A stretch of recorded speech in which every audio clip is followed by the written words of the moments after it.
Ania ang 11 kalambuan gikan sa Kapitolyo sa Sugbo. Gigahinan gayon og panahon ni Gobernador Gwen Garcia nga maresolbar ang isyu og kontrobersiya may labot sa Kawasan Falls.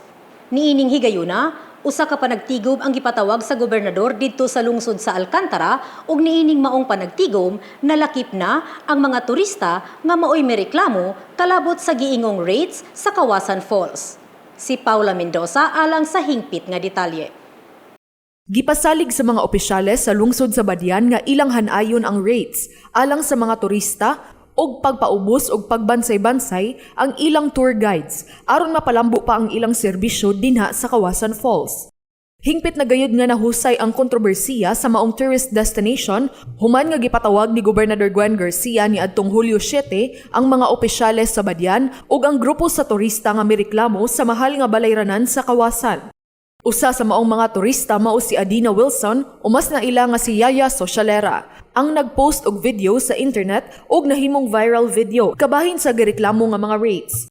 Matod ni Yaya Socialera, nibisita ang maong grupo sa Kawasan ni adtong Hunyo 24 ug ni-avail sa Package A o mao ang 50 pesos nga LGU fee, 50 pesos nga rental sa life vest ug 200 pesos alang sa tour guide alang sa 7 ka tawo kutob sa ikaduhang falls. Apan dihang midesider ang grupo ni Yaya nga gusto silang moadto sa third falls, mahulog na nga package B unta dapat ang ilang bayaran nga kantidad og 350 pesos kini. Apan kay nibayad naman sila sa package A, mahimo ra untang ikaltas ang kantidad nga ilang nabayad ngadto sa bayronon nila sa package B. Butang nga wala maklaro pagpasabot sa mga guides ngadto kanila. Wala ito na ko gi-intend nga kanang mo viral bitaw siya. I think may viral siya because daghan ba ang nakarelate ang daghan nag-share. After na ko share ana, after 3 hours, ipa-delete yun na ko katong video, i-delete na ko ang video. Nahibaw usab ni Gobernador Garcia atol sa maong tigom nga ang mga tourist guides wala makaserbisyo og tarong isip guide sa mga turista tungod kay nasugda na kini sa wa pagkasinabtanay sa presyo. Tungod niini, gipasalig sa mga opisyales sa lungsod sa Badian nga hapsayon nila ang rates, magbutang og mga tarpaulin sa entrada sa Kawasan Falls ug pagpahigayon og orientation aron masayod gayud ang mga bisita. Gipasalig usab nila nga ipaubos pag-usab ang ilang mga tourist guide og training. Matod ni Provincial Tourism Officer Marty Ibanez, wala makaapil ang tour guide sa Badian ni adtong nagpahigayon og training ang ilang buhatan. You should be telling them the story of what's unique, what's there, history, a little bit about the history.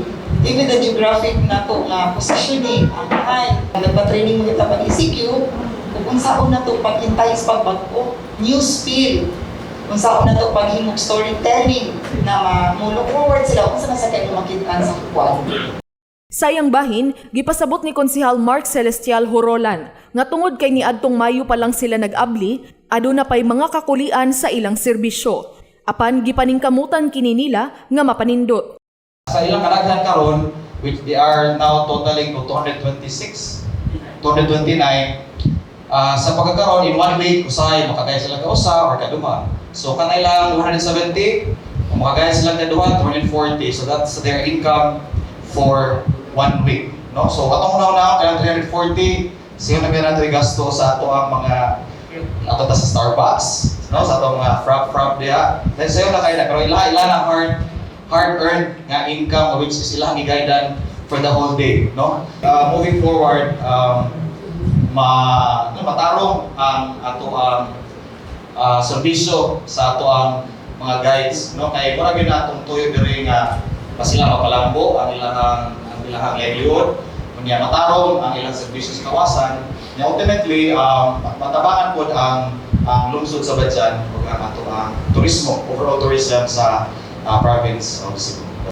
Sa katapusan, nagkasinabot ra ang duha ka grupo o gipasalig sa grupo ni Yaya Socialera nga mohimo sila og lain nga video nga mag-promote na sa maanindot nga Kawasan Falls.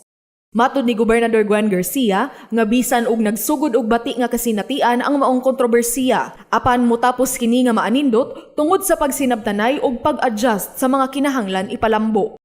Wala yung waterfalls ng Cebu probinsya nga maka-rival sa fame of Kawasan Falls. Nanikamot yun ko nga ato ning mahusay. nga in the end, magkasinabot ang municipal government o pa dyan, ang atong mga tour guides o ang inyong grupo.